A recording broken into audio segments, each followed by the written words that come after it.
आनंद मठ। आनंद मठ और ऋषियों की अनमोल धरोहर को संजोएं।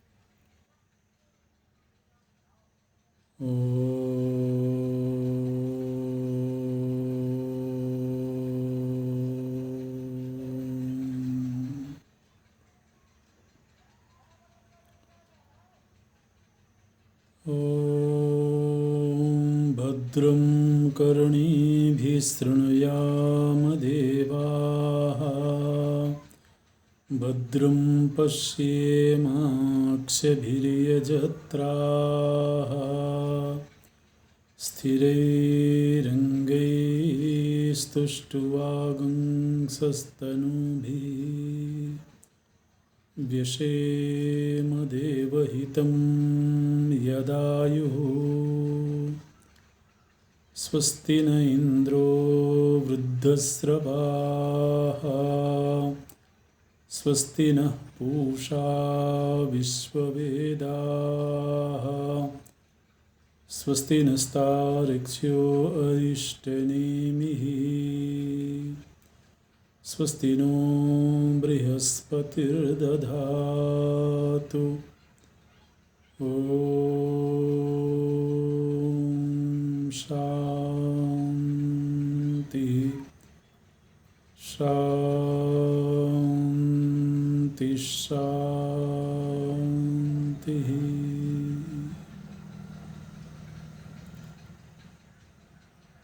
सच्चिदानन्दरूपाय विश्वोत्पत्त्यादिहेतवे तापत्रयविनाशाय श्रीकृष्णाय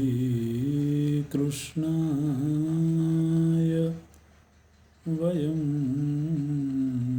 नमः।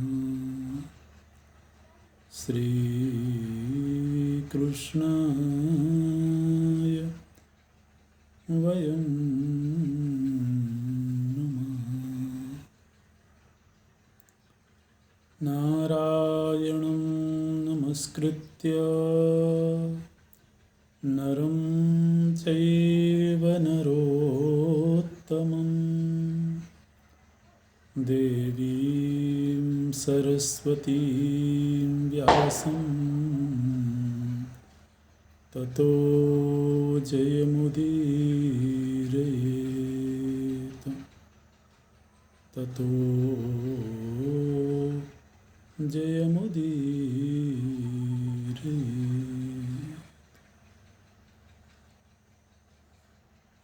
पांडवों के वनवास के 12 वर्ष व्यतीत हो चुके हैं। 12 वर्ष व्यतीत होने के बाद महाराज धृतराष्ट्र उनके साथ चल रहे ब्राह्मणों से निवेदन करते हैं कि अब हम लोगों को गुप्त रूप में रहना होगा और गुप्त रूप में रहने के लिए बहुत जन समुदाय के साथ नहीं रहा जा सकता है। ये बात ध्यान रखें कि पांडव जब से हस्तिनापुर से चले थे वनवास की यात्रा पर, तब से उनके साथ ब्राह्मणों का एक समूह था और जहाँ कहीं भी गए पांडव, वो ब्राह्मण इनके साथ ही रहे। तो अब निवेदन किया है उन्होंने कि हम अब साथ में नहीं रह सकते हैं, इसलिए आप लोग हमें आशीर्वाद दें कि हम 1 वर्ष का एकांतवास, अज्ञातवास इस तरह से व्यतीत करें कि कोई भी हमें पहचान न सके। और आपसे निवेदन है कि अब आप अपने अपने घरों को वापस लौट जाएं। तो ब्राह्मणों ने इस बार इस निवेदन को स्वीकार किया है और उन्होंने आशीर्वाद दिया है कि आपका यह कार्य सफल हो, क्योंकि कौरवों की यही साजिश है कि 13वें वर्ष में किसी भी तरह से पांडवों की पहचान उजागर कर दी जाए, और यदि ऐसा हो पाएगा तो पांडवों को पुनः 12 वर्ष वन में व्यतीत करना होगा और इस तरह से पूरा जीवन ही वनवासी की तरह व्यतीत होवे, ये दुर्योधन की अभिलाषा है। तो पांडवों को ब्राह्मणों ने आशीर्वाद दिया है और फिर वो अपने अपने घरों को, अपने अपने नगरों को चले गए। इसके बाद विराट पर्व का आरंभ होता है। हम लोग चौथे पर्व में प्रवेश कर चुके हैं। प्रथम पर्व आदि पर्व था, फिर दूसरा सभा पर्व, तीसरा वन पर्व और चौथा है अब विराट पर्व। महाराज जन्मेजय पूछते हैं वैशंपायन जी से कि हमारे जो प्रपितामह थे उन्होंने 1 वर्ष का जो अज्ञातवास था, उस अज्ञातवास को किस तरह से उन्होंने बिताया, ये मेरे भीतर बड़ी तीव्र जिज्ञासा है जानने की। तो बताते हैं वैशंपायन जी, बोलते हैं कि जिस समय पर यक्ष के रूप में स्वयं धर्मराज उपस्थित हुए थे तो उन्होंने आशीर्वाद दिया था कि तुम लोगों का 1 वर्ष का अज्ञातवास सफलतापूर्वक संपन्न होगा और बिना किसी कठिनाई के संपन्न होगा। ये धर्मराज का आशीर्वाद था और इसी आशीर्वाद को लेकर के अब पांडव चले हैं अज्ञातवास के लिए। महाराज युधिष्ठिर अर्जुन से पूछते हैं कि अर्जुन, तुमने धरती से लेकर के स्वर्ग तक की यात्राएं करी हैं, धरती में भी दिग्विजय के समय अनेक देशों की तुमने यात्राएं करी हैं, इसलिए तुम सलाह दो कि हमें कहाँ, किस देश में जाकर के रहना चाहिए। तो अर्जुन बोलते हैं कि महाराज, मैं कुछ देशों का नाम आपके सामने प्रस्तुत करता हूँ। ऐसे देश जहाँ धार्मिक वातावरण है, जहाँ अन्न आदि की प्रचुरता है, तो ऐसे देशों का मैं नाम लेता हूँ और उनमें से आप स्वयं ही चयन करें कि हमें किस देश में जाना चाहिए। तो अर्जुन के द्वारा पांचाल, चेदी, मत्स्य, शूरसेन, पटच्चर, दशार्ण, नवराष्ट्र, मल्ल, शाल्व, युगंधर, सौराष्ट्र, अवंती इत्यादि देशों का अर्जुन ने जिक्र किया है। महाराज युधिष्ठिर बोलते हैं कि अर्जुन, हम लोगों को मत्स्य देश में चलना चाहिए। मत्स्य देश के राजा विराट हैं। मत्स्य देश के राजा का नाम विराट है इस समय पर, और वो बड़े धर्मभीरु राजा हैं और वो पांडवों का बहुत सम्मान भी करते हैं। हालांकि पांडवों को वहाँ छद्म वेश में रहना है, पांडव के रूप में नहीं रहना है, लेकिन फिर भी उन्होंने ये कहा कि वो पांडवों का बड़ा सम्मान करते हैं और अतिथियों का सम्मान करते हैं, धर्मनिष्ठ राजा हैं। इसलिए ऐसे राजा के राज्य में हम लोग सुखपूर्वक समय बिता सकते हैं। तो ये तय हुआ कि मत्स्य देश में महाराज विराट के नगर में, उस नगर का नाम भी विराट नगरी था, तो वहाँ जाकर के हम लोगों को रहना चाहिए। स्थान का निश्चय हो गया। अब ये निश्चय करना है कि कौन किस रूप में रहेगा, क्योंकि सभी को अपने वेश बदलने होंगे, अपने नाम बदलने होंगे, अपना तौर तरीका, जीवन शैली, वो सब कुछ बदलना होगा। तो अब ये कैसे तय हो कि कौन किस रूप में रहेगा? तो महाराज युधिष्ठिर ने अपने भाइयों से पूछा है कि अब आप लोग बताओ कि आप लोग किस वेश में, किस नाम के साथ और किस कार्य के निमित्त से महाराज विराट के नगर में निवास करोगे।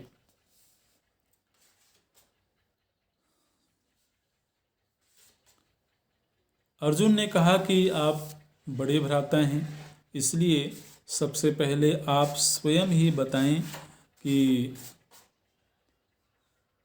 आप किस रूप में विराट राजा के यहाँ पर रहेंगे। तो महाराज युधिष्ठिर बोलते हैं कि मुझे पासा खेलना आता है, मुझे द्यूत क्रीड़ा आती है, तो मैं राजा विराट की सभा में द्यूत क्रीड़ा करवाने वाले शिक्षक के रूप में रहूँगा। महाराज विराट को द्यूत क्रीड़ा में रुचि है, और कोई ऐसा व्यक्ति जो उनको द्यूत क्रीड़ा में आनंद दे, उनके साथ द्यूत क्रीड़ा करे, तो उससे वो बहुत बड़े संतुष्ट होंगे। तो इसलिए मैं वहाँ पर कंक नामक ब्राह्मण, मैं एक ब्राह्मण का वेश बनाऊंगा और उसका नाम होगा कंक। कंक नामक ब्राह्मण का वेश बना करके मैं महाराज विराट की सभा में जाऊंगा और उनसे कहूंगा कि राजन, मैं आपका मनोरंजन करने के लिए आया हूँ। आपकी सभा में मैं उपस्थित होऊंगा और द्यूत क्रीड़ा आदि के द्वारा आपका मनोरंजन करूंगा। और यदि महाराज विराट ने मुझसे पूछा कि तुम पहले कहाँ रहते थे, कहाँ से आए हो, तो उस समय पर मैं बताऊंगा कि मैं पांडवों के पास रहता था और मैं महाराज युधिष्ठिर का सखा था और उनके साथ में द्यूत क्रीड़ा करता था उनकी सभा में। लेकिन फिर पांडव लोग वन चले गए और बाद में पता नहीं कहाँ वो अज्ञातवास के लिए चले गए, तो इसलिए मैं बेसहारा हो गया, तो मैं आपकी सेवा में उपस्थित हुआ हूँ। तो इस तरह से मैं विराट की सभा में रहूँगा। कंक नाम होगा मेरा। कंक असल में यमराज का एक नाम है, और यमराज ही धर्मराज हैं और महाराज युधिष्ठिर धर्मराज के ही अंश हैं। तो इसलिए वस्तुतः उनका नाम कंक है धर्मराज के रूप में। तो इस तरह से महाराज युधिष्ठिर ने निश्चय कर दिया कि मैं किस रूप में रहूँगा। फिर युधिष्ठिर जी ने पूछा है भीमसेन से कि भीमसेन तुम किस रूप में महाराज विराट की नगरी में रहोगे। भीमसेन बोलते हैं कि मैं पौरोगव बन करके रहूँगा और मेरा नाम होगा वहाँ पर बल्लव।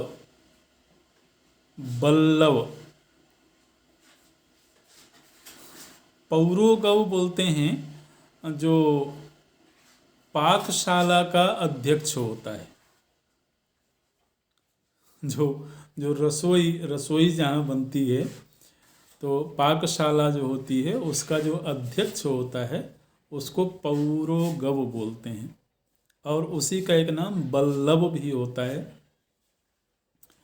तो बोलते हैं कि मैं पौरोगव के रूप में बल्लभ नाम धारण करके महाराज विराट के नगर में रहूँगा, और महाराज विराट के पास जाकर के मैं कहूँगा कि मुझे रसोई बहुत अच्छे से रसोई का कार्य आता है, तो मैं आपको तरह तरह के स्वादिष्ट व्यंजन बना करके आपको खिलाऊंगा।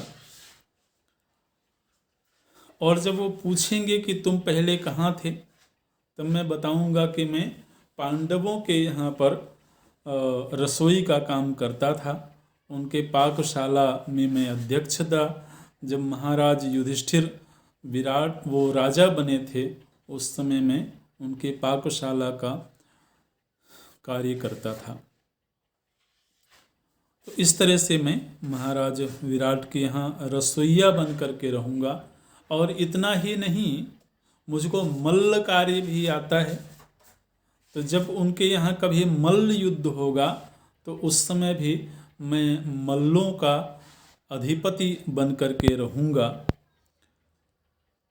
मुझे हाथियों को वश में करना आता है, तो इसलिए जब कभी उस तरह का कार्य दिया जाएगा तो मैं वह भी करूँगा। मैं उसे बताऊँगा कि मैं पांडवों के यहाँ आरालिक बोलते हैं मतवाले हाथियों को काबू में करने वाला। तो मैं महाराज युधिष्ठिर के यहाँ आरालिक, गोविकर्ता बोलते हैं बैलों को नाथने वाला, सूपकर्ता भोजन बनाने वाला, और नियोधक बोलते हैं दंगल में जो पहलवानी करे।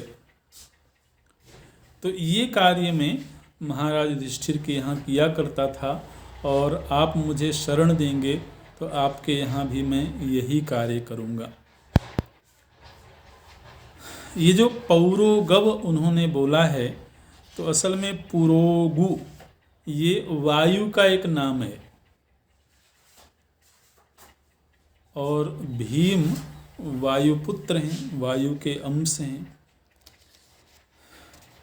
तो इस तरह से भीम ने तय कर लिया कि मैं किस रूप में रहूँगा। युधिष्ठिर जी ने अर्जुन से पूछा है कि अर्जुन तुम किस रूप में रहोगे महाराज विराट के यहाँ। युधिष्ठिर जी बोलते हैं कि अर्जुन तुम साधारण व्यक्ति नहीं हो, इसलिए मुझे इस बात की बड़ी चिंता है कि तुम कैसे एक सेवक की तरह से राजा विराट के यहाँ रह पाओगे। तुम तो दैवी पुरुष हो। देखिए महाराज युधिष्ठिर बोलते हैं यम मन्ये द्वादशम रुद्रम आदित्यानाम त्रयोदशम वसूनाम नवमम मन्ये गृहाणाम दशमम तथा। मैं ऐसा मानता हूँ कि तुम 13वें आदित्य हो। आदित्य देवताओं को बोलते हैं, 12 आदित्य होते हैं। तो तुम्हारी जो दिव्यता है वो देवताओं की तरह से है। तो तुम किस रूप में वहाँ पर रहोगे। अर्जुन बोलते हैं कि महाराज मैं वहाँ षंढक बन करके रहूँगा। षंढक मतलब होता है नपुंसक। तो मैं राजा विराट के नगर में नपुंसक बन करके रहूँगा, और मेरा नाम होगा बृहन्नला। बृहन्नला मेरा नाम होगा। और मैं महाराज की सभा में जाकर के कहूँगा कि मुझे नृत्य करना आता है, तरह तरह के वाद्य बजाने आते हैं, क्योंकि उर्वशी का शाप है कि 1 वर्ष अर्जुन को नपुंसक के रूप में रहना है। और नृत्य, गायन, वाद्य, इन सब कलाओं को अर्जुन ने स्वर्ग में रहते हुए सीख लिया था। इसलिए अर्जुन बोलते हैं कि मैं महाराज के पास जाऊंगा और कानों में कुंडल धारण करूंगा, हाथों में चूड़ियां धारण करूंगा, इस तरह से, और पूरी नपुंसक के वेश में ही मैं राजा की सभा में उपस्थित होऊंगा। और यदि वहाँ पर सेवा मिल गई तो मैं उनके रनिवास में जो रानियां होंगी, उनकी जो संतानें होंगी, तो उनको नृत्य, गायन आदि की विद्या की शिक्षा दूंगा। तो निश्चित रूप से अगर मैं शिक्षा देने के भूमिका में रहूंगा तो सम्मान के साथ रहूंगा। तो ये अर्जुन ने निश्चय किया है। जब महाराज विराट पूछेंगे कि इसके पहले तुम कहाँ रहते थे, तो उस समय पर मैं बताऊंगा कि मैं पांडवों के भवन में द्रौपदी जी की परिचारिका बन करके मैं वहाँ पर उनकी सेवा किया करता था। अच्छा, ये निश्चय हो गया। महाराज युधिष्ठिर ने पूछा नकुल से, नकुल तुम किस रूप में रहोगे? तो बोलते हैं कि मैं वहाँ अश्वबंध, अश्वबंध का अर्थ होता है घोड़ों का रखरखाव, घोड़ों का संचालन और घोड़ों को नाथने वाला जो व्यक्ति होता है उसको अश्वबंध बोलते हैं। तो मैं अश्वबंध की भूमिका में रहूँगा और मेरा नाम होगा ग्रंथिक, ग्रंथिक ऐसे। और मैं महाराज के पास जाकर के कहूँगा कि मुझे घोड़ों का रखरखाव बहुत अच्छी तरह से आता है, तो वो मुझे अश्वपाल बना देंगे, अश्वपालों का अधिपति बना देंगे। और वो मुझसे पूछेंगे कि इसके पहले तुम कहाँ थे, तो मैं कहूँगा कि मैं पांडवों के घोड़ों की रक्षा किया करता था।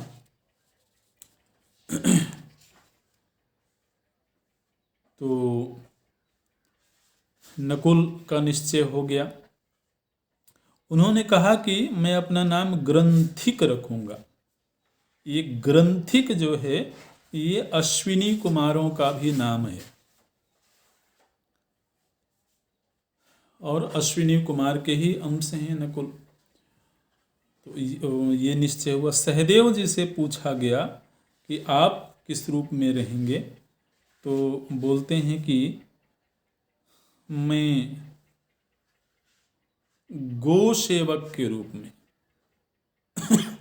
गौशाला जो होगी, गायों की सेवा जहाँ होती है, तो उस गौशाला में मैं गौशाला का अध्यक्ष बन करके रहूँगा और मेरा नाम होगा तंतिपाल, तंतिपाल बन करके वहाँ रहूँगा। और वही उन्होंने कहा कि जब मुझसे पूछा जाएगा तो मैं बताऊंगा कि मैं पांडवों के यहाँ गोपालक बन करके रह रहा था। और अंत में द्रौपदी जी से पूछा गया है। देखिए, महाराज युधिष्ठिर ने किसी का भी अपनी ओर से निश्चय नहीं किया। उन्होंने सभी को ये स्वतंत्रता दी कि आप स्वयं निश्चय करें कि आप क्या कार्य करेंगे, कौन सा वेश होगा और क्या नाम होगा।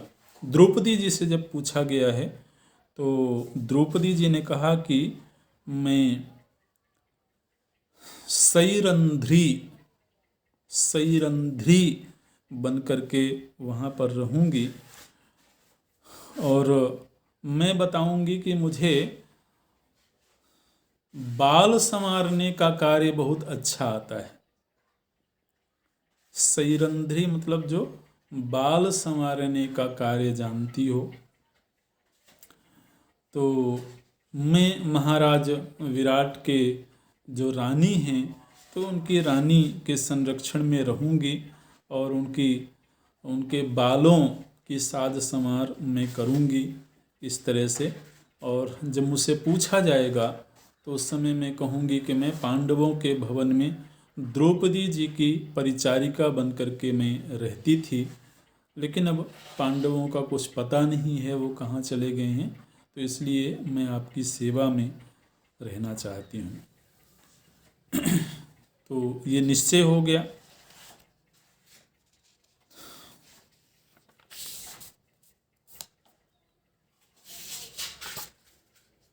अब ये निश्चय हो जाने के बाद अभी पांडवों के साथ ब्राह्मण थे, तो वो ब्राह्मण तो वापस चले गए थे, लेकिन पांडवों के सेवक भी उनके साथ चल रहे थे। सेवक भी चल रहे थे और एक छोटी सी सेना भी चल रही थी और साथ में उनके पुरोहित भी थे, धौम्य ऋषि। तो युधिष्ठिर जी ने धौम्य ऋषि से कहा कि आप महाराज विराट के नगर में ही ब्राह्मण के रूप में रहें। ब्राह्मण तो वैसे भी विचरण करते हैं, वो किसी भी नगर में रह सकते हैं, तो उनकी पहचान से कोई परेशानी नहीं है। और जो उनके सेवक थे, जो उनकी सेना थी, सेना को उन्होंने कहा कि आप लोग अभी यहाँ से द्वारिका चले जाइए। द्वारिका में भगवान कृष्ण और बलराम जी की सेवा में आप लोग जाकर के रहिए। ये निश्चय हो गया। धौम्य ऋषि ने पांडवों को समझाया है कि किसी राजा के पास किस तरह से रहना चाहिए। एक सेवक को राजा के पास किस तरह रहना चाहिए। पांडव अभी तक तो स्वयं राजा के रूप में रहे हैं, है ना। जब उनका युधिष्ठिर जी का राज तिलक हुआ तब तो ये लोग राजा के रूप में रहे, या जब राजा नहीं भी थे तब भी राजपुत्रों के रूप में रहते थे। तो राजा का सेवक किस तरह से होता है, उसे कैसे रहना चाहिए, उसका शील क्या होना चाहिए, ये धौम्य ऋषि पांडवों को सिखाते हैं और बहुत सुंदर ढंग से उन्होंने सिखाया है। सबसे पहली बात जो उन्होंने कही है, उन्होंने ये कहा कि देखो, राजमहल में निवास करना आसान नहीं है, बहुत कठिन काम है, और वहाँ हमेशा अपमान की संभावना बनी रहती है। इसलिए यदि आपको राजा विराट के सभा में, उनके नगर में, उनके महल में सेवक की तरह से रहना है, तो पहला ये निश्चय करना है कि वहाँ मान अपमान दोनों से परे होकर के रहना पड़ेगा। और आप जरा सोचें कि जो राजपुत्र हों, जो स्वयं राजा हों, वो और उसमें भी क्षत्रिय हों, तो वो किंचित भी अपमान कैसे बर्दाश्त करें। तो पहला सुझाव धौम्य ऋषि ने ये दिया है कि आपको मान सम्मान दोनों को किनारे रख कर के रहना होगा, तभी आप अज्ञात रूप में रह पाओगे। वो बोलते हैं कि जब भी आपको, चाहे आप किसी भी कार्य में नियुक्त हों, लेकिन जब भी आपको राजा के पास जाना हो तो आप सीधे राजा के पास नहीं जाएं, आप द्वारपाल से पहले अनुमति लें, द्वारपाल से खबर जनाएं वहाँ, और उसके बाद आप राजा के पास जाकर के मिलें।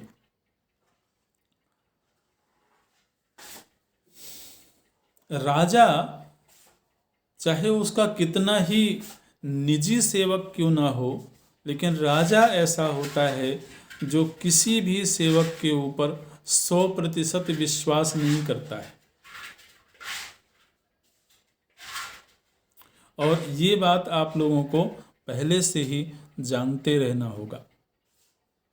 राजा अगर आपको बहुत भी आत्मीयता देने लगे, बहुत प्रेम देने लगे, स्वाभाविक है जब कोई सेवक होता है और पूरे लगन से सेवा करता है तो जो सेव्य है वो उसको ज़्यादा प्रेम वात्सल्य देता है। तो यदि कभी ऐसा हो कि राजा आपको अत्यधिक प्रेम देने लगे, उस समय अभिमानी मत हो जाना, क्योंकि जैसे ही सेवक में अभिमान आया वैसे ही सेवा वृत्ति खंडित होती है और वहाँ अन्य सेवकों के साथ प्रतिस्पर्धा शुरू हो जाती है। तो इसलिए वो बहुत प्रेम दें तब भी जिस रूप में पहले थे उसी रूप में रहना। दुराचारी लोग जहाँ बैठ कर के गोष्ठी करते हों, ऐसे लोगों के बीच कभी भी मत बैठना। अपनी ओर से राजा को कोई सलाह देने की चेष्टा नहीं करना। भी आप राजा हो, राजपुत्र हो, तो कई बार आपको ऐसा लगेगा कि राजा जो कार्य कर रहे हैं या जिस कार्य का निर्णय कर रहे हैं उसमें त्रुटि है। तो राजा के द्वारा त्रुटिपूर्ण कार्य करने अथवा कार्य का निश्चय करने पर भी आप लोग राजा को अपनी ओर से सलाह मत देना। राजा का अपना एक स्वाभिमान होता है, तो आपको हमेशा सेवक बन करके ही रहना है।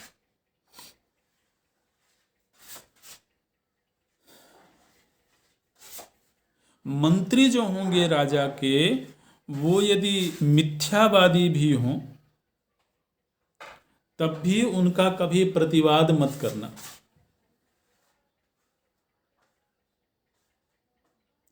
तो इस तरह से अनेक, यहाँ पर पूरा एक अध्याय है और बहुत सुंदर ढंग से उन्होंने उपदेश किया है कि आपको एक सेवक के रूप में किस तरह से रहना होगा। आप चाहे कितने ही बुद्धिमान हो, कितने ही वीर हों, लेकिन कभी भी अपनी बुद्धिमत्ता अथवा अपनी वीरता का वहाँ पर घमंड अथवा प्रदर्शन नहीं करना। मैं राजा का सबसे प्रिय व्यक्ति हूँ, ऐसा कभी भी अहंकार मन में नहीं लाना। दूसरों के द्वारा यदि राजा या मंत्री या राज परिवार के किसी भी व्यक्ति की यदि चुगली की जा रही हो, निंदा की जा रही हो, तो उस जगह से हमेशा दूर रहना, उस तरह के कार्यों में कभी भी रुचि नहीं लेना। तो अनेक सलाह दी गई हैं और पांडवों ने बहुत सम्मान के साथ उस सलाह को उन्होंने स्वीकार किया है। अब जब ये लोग चले हैं विराट नगर के लिए तो काफ़ी वक्त लगा है, विराट नगर तक पहुंचने में काफ़ी वक्त लगा और लगभग जब समीप में पहुंचे हैं तो अब एक परेशानी और है। वो परेशानी ये है कि पांडवों के पास अपने अपने आयुध हैं, अपने अपने अस्त्र शस्त्र हैं। उन अस्त्र शस्त्रों को कहाँ रखा जाए, क्योंकि अस्त्र शस्त्र लेकर के तो ये नगर में जा नहीं सकते हैं। अर्जुन के पास में गांडीव है और सारी दुनिया को मालूम है गांडीव की पहचान। तो अस्त्र शस्त्रों को कहाँ रखा जाए, तो ये निश्चय हुआ कि गंगा जी के तट पर एक जगह पर एक स्मशान भूमि है और उस स्मशान भूमि के पास में एक टीला है। उस टीले के ऊपर एक शमी का बहुत विशालकाय वृक्ष है बड़ी घनी छाया है उसकी, बड़े घने पत्ते हैं, शमी वृक्ष है। शमी वृक्ष वैसे भी कांटेदार होता है, उसमें कांटे होते हैं और काफ़ी घना होता है वो। तो अर्जुन ने महाराज युधिष्ठिर से कहा कि हम लोगों को अपने अस्त्र शस्त्र इसी शमी वृक्ष में रखना चाहिए, यहीं सुरक्षित रह सकते हैं। सुरक्षित इसलिए रह सकते हैं क्योंकि ये श्मशान भूमि है। श्मशान भूमि में जल्दी से कोई आता नहीं है और ये कांटेदार वृक्ष है तो कोई वैसे भी इसमें नहीं चढ़ेगा। तो ऐसा निश्चय करके सभी के पास में अपने अपने धनुष भी होते थे, तो सभी पांडवों ने अपने धनुष की जो प्रत्यंचा थी, उसकी जो डोरी थी, उस डोरी को खोल दिया है और अन्य भी तलवार गदा आदि जो भी आयुध थे, सभी आयुधों को एकत्र करके और एक जगह बांध करके और वृक्ष में चढ़ करके उस शमी वृक्ष के बिल्कुल जहाँ पर घने पत्ते थे वहाँ बीच में रख दिया गया। उसमें कोटर भी था बीच में थोड़ा सा, तो वहाँ पर उन्होंने सुरक्षित रखा है अपने आयुधों को। और इसके साथ में एक कार्य और किया है कि कहीं से एक मृत शरीर, कोई किसी जीव की मृत्यु हो गई होगी, तो कोई मृत शरीर था, उस शव को ला करके पांडवों ने और उस शमी वृक्ष में उस शव को लटका दिया। अब इस शव को क्यों लटकाया? तो बोलते हैं कि इसलिए लटकाया गया क्योंकि लोग जब इसके पास में आएंगे तो उस शव को लटका हुआ देख करके भयभीत हो करके दूर से ही भाग जाएंगे। ऐसे, और जिस समय पर शव को लटकाया जा रहा था उस समय पर वहाँ कुछ भेड़ चराने वाले, गाय चराने वाले कुछ गड़रिये वहाँ पर आ गए थे। तो उन्होंने पूछा कि तुम लोग ये शव क्यों लटका रहे हो? तो वो बोलते हैं कि ये हमारी माता जी हैं और हमारे कुल की ऐसी परंपरा है कि जब कोई बहुत वयोवृद्ध व्यक्ति हो तो उसको इस तरह से शमी वृक्ष में उसके शव को लटकाया जाना चाहिए। इस तरह की पुराने समय से ही हमारे कुल की परंपरा है, तो उस परंपरा के अनुसार हमने ऐसा किया है। माता उन्होंने क्यों कहा? क्योंकि उसी शव के द्वारा उनके आयुधों की रक्षा होगी और क्षत्रियों के लिए आयुध सबसे बड़ी पूंजी है, सबसे बड़ी संपदा है। हम लोग जानते हैं कि आयुधों की प्राप्ति के लिए पांडवों ने कितनी तपस्याएं करी हैं, अर्जुन ने कितनी तपस्या करी है। तो इसलिए आयुध उनके लिए बड़े अनमोल वस्तु हैं और ऐसी वस्तु की जो रक्षा करे वो मातृतुल्य है। इस तरह से उन्होंने ये बात कही है। तो ये निश्चय हो गया है और इस निश्चय के साथ अब उनका वेश कैसे बदले। युधिष्ठिर जी को ब्राह्मण के रूप में जाना है, अर्जुन को नपुंसक के रूप में जाना है,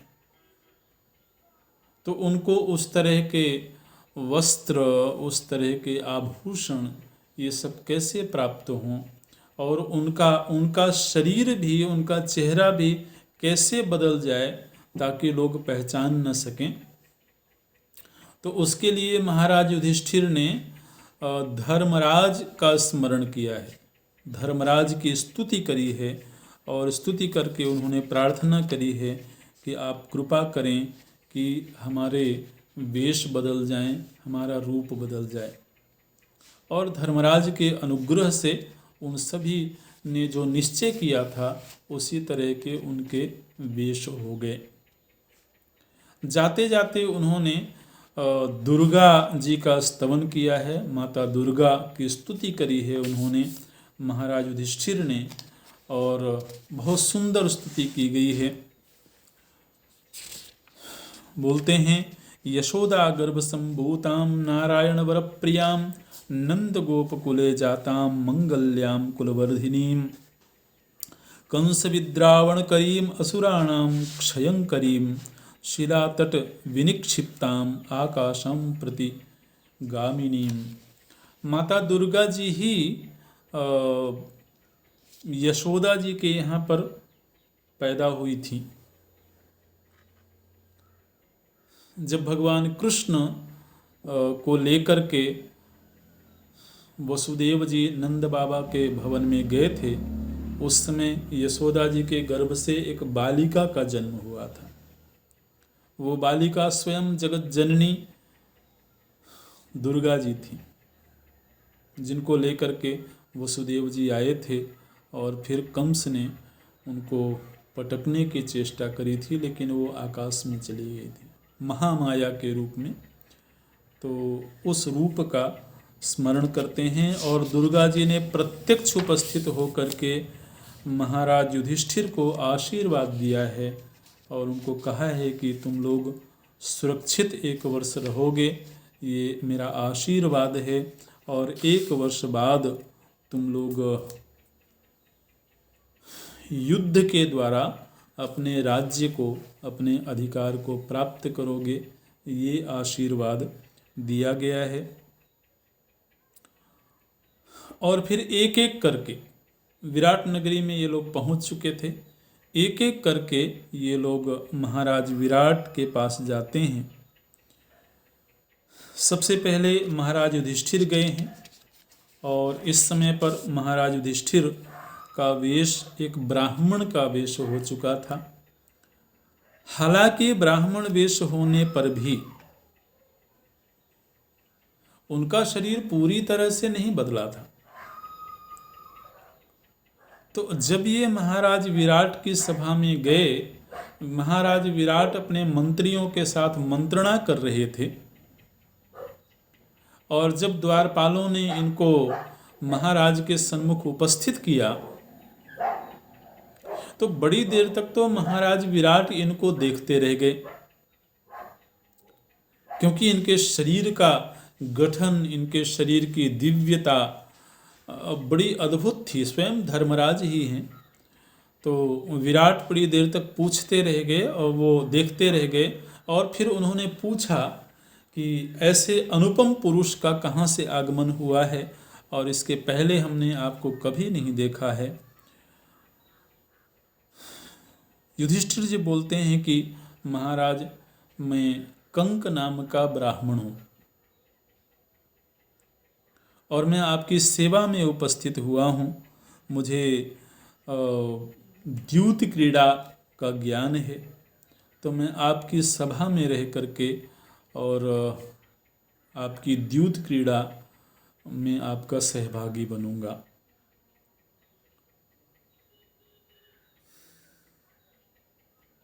महाराज विराट बोलते हैं कि आप कोई साधारण मनुष्य नहीं मालूम पड़ते हैं, आप कोई अद्भुत, कोई दिव्य पुरुष मालूम पड़ते हैं। आप अपना ठीक ठीक परिचय दें। तो बोलते हैं कि मेरा परिचय यही है कि मैं एक ब्राह्मण हूँ, एक विप्र हूँ और मैं यहाँ आने से पहले महाराज युधिष्ठिर की सखा के रूप में मैं रहता था उनके पास में, लेकिन फिर वो द्वैत वन से पता नहीं कहाँ चले गए, तो अब वो खोजने से भी मिल नहीं रहे हैं, इसलिए मैं आपकी सेवा में उपस्थित हुआ हूँ। विराट कहते हैं कि आप हमारी सभा में रहेंगे, ये तो हमारे लिए बड़े धन्यता की बात है। आप जैसे पुरुष का हमारे सभा में उपस्थित होना हमारे लिए बड़े सुख की बात है। आप अवश्य हमारे यहाँ पर रहिए और आपके इस सुंदर वाणी को सुन करके और आपके दिव्यता को देख करके मेरे मन में ये भाव आता है कि मैं आपको कुछ वर दूं।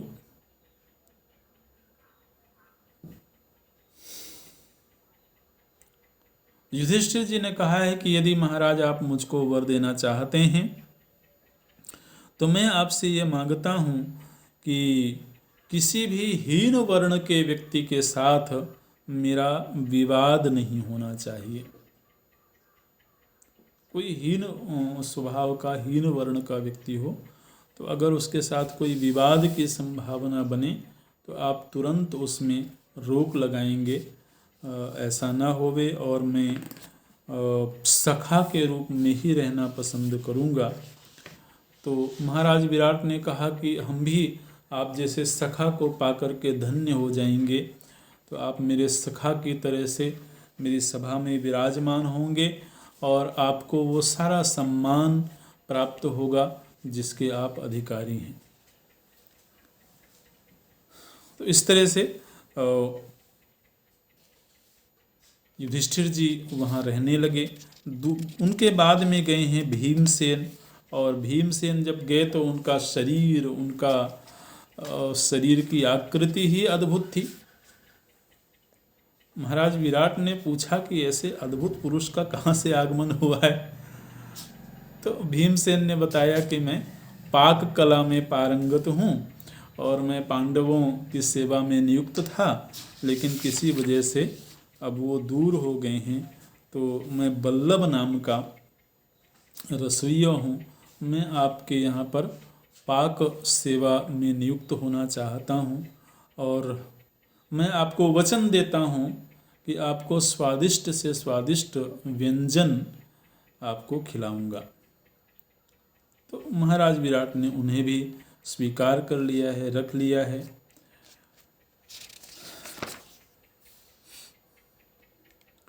फिर भीमसेन के बाद वर्णन है द्रौपदी जी का। द्रौपदी जी एक सैरंध्री का वेश बना करके, एक दासी की तरह वेश बना करके, और वो विराट नगरी में विचरण कर रही थी। वो सीधे राजा के भवन में नहीं गई, वो विचरण कर रही थी सैरंध्री के वेश में। जिस मार्ग से गुजर रही थीं उस मार्ग के लोगों ने जब इन्हें देखा तो काफ़ी लोग इकट्ठे हो गए, क्योंकि एक तो बड़ी सुंदर स्त्री हैं और दूसरे इस वेश में हैं। तो काफ़ी लोग इकट्ठे हो गए और वो लोग पूछने लगे कि तुम कौन हो, कहाँ से आई हो? तो उन्होंने कहा कि मैं किसी के घर में सेविका के रूप में रहना चाहती हूँ। मैं सैरंध्री हूँ और मुझे बाल गूंथने का कार्य आता है। यदि कोई व्यक्ति मुझे अपनी सेवा में रख ले तो मेरा बड़ा सौभाग्य होगा। और जब वो ऐसा कह रही थी उसी समय पर महाराज विराट की जो रानी है, सुदेशना नाम है उनका, तो उन्होंने भी ये बात सुनी और दूर से ही उन्होंने द्रौपदी जी को देखा तो एक बड़ी अनुपम, बड़ी तेजस्विनी एक स्त्री है जो बिल्कुल साधारण से वेश बनाए हुए और नगर में घूम रही है। तो रानी ने उनको सेविकाओं के द्वारा अपने पास बुलवाया और पास बुलवा करके बोलती हैं कि तुम तो बड़ी अनुपम स्त्री हो, देवी की तरह मालूम पड़ती हो। मुझे लगता है कि तुम किसी राज परिवार से आई हो, लेकिन तुम्हारी वेशभूषा और ये सब देख करके मुझे बड़ा आश्चर्य हो रहा है। तो कौन हो तुम? तो उन्होंने बताया कि मैं सैरंध्री हूँ और मुझे इस तरह के कार्य आते हैं, केश प्रसाधन का कार्य मुझको आता है और मैं किसी के घर में सेविका बन करके रहना चाहती हूँ ताकि मेरे भरण पोषण का कोई प्रबंध हो सके।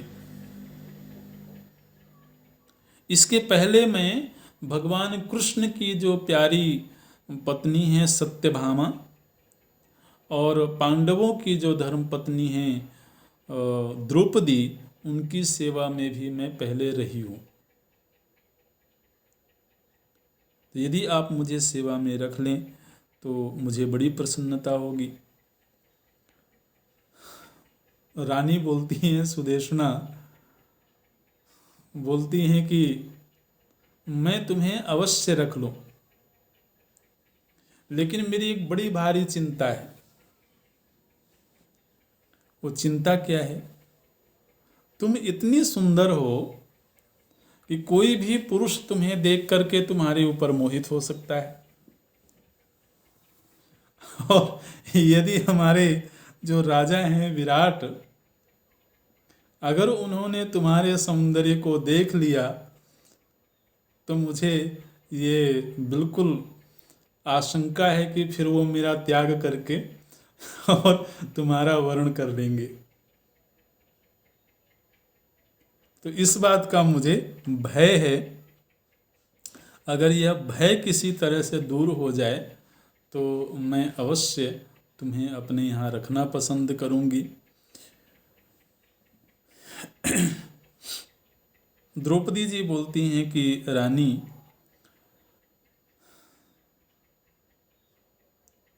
मेरे जो पति हैं वो गंधर्व हैं। किसी वजह से उनसे मेरी अनबन हो गई है, इसलिए वो मुझे छोड़ करके चले गए हैं। लेकिन वो गंधर्व हैं और 5 गंधर्व हैं। बड़े दिव्य शक्तियों से संपन्न वो गंधर्व हैं और किसी गृह कलह की वजह से वो छोड़ करके न जाने कहाँ चले गए हैं। लेकिन फिर भी वो सूक्ष्म रूप में रह करके हमेशा मेरी रक्षा करते हैं। इसलिए कोई भी परपुरुष मेरा स्पर्श भी नहीं कर सकता है, मेरे साथ जबरदस्ती नहीं कर सकता है, क्योंकि वो जो मेरे पति हैं वो हर वक्त सूक्ष्म रूप में मेरे साथ रहते हैं। लेकिन स्थूल रूप में वो अभी रूठ करके चले गए हैं, कहीं अभी मिल नहीं रहे हैं। इसलिए मैं उनकी खोज भी कर रही हूँ और अकेली हूँ, तो मैं किसी के यहाँ पर सेवा के रूप में भी रहना चाहती हूँ। तो ये सुन करके जो रानी सुदेशना थी उनको अच्छा लगा और उन्होंने कहा कि निश्चित रूप से तुम हमारे यहाँ पर रहो और तुम दासी की तरह नहीं, सेविका की तरह नहीं रहोगी, तुम मेरी ही तरह यहाँ पर रहोगी, मेरी पुत्री की तरह तुमको सम्मान प्राप्त होगा।